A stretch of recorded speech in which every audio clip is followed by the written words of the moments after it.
I'm pissed as hell because of what's going on in this country. You have ICE going around killing people just because they can, and they are sanctioned by the regime that's in Washington D.C. Um, Alex Preddy, Renee Nicole Good, Keith Porter were all killed by ICE with no consequences whatsoever. In the case of Renee Nicole Good, there's not even an investigation. And the people that murdered her, we don't even know where they are. With Alex Pratt, it's a slightly different case because the state stepped in immediately. Keith Porter, there's a story that goes around that he was shooting at an ICE agent. I personally don't believe that. Then we have Randall Esquivas. He was deported in a vegetative state. When his family did not hear from him, they had to hire an attorney to look for him. The attorney found him in the hospital in a vegetative state. This was a man that was alert orientated, doing everything for himself. No explanation for his condition. He was deported and died in ICE custody.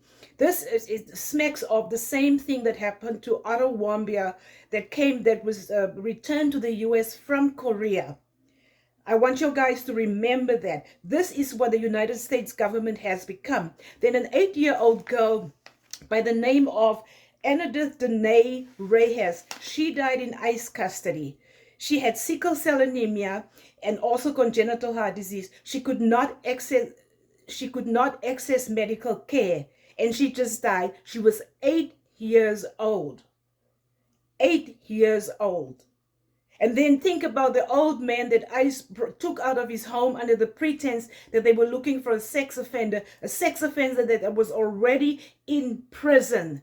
This is harassment of law-abiding legal immigrants to the United States. This is not what ICE is supposed to do. America needs to stand up and rise up and be counted. This cannot continue. Never mind be afraid of the National Guard and the Insurrection Act and stuff like that. Those are all threats that the regime is using to quell the power of the people.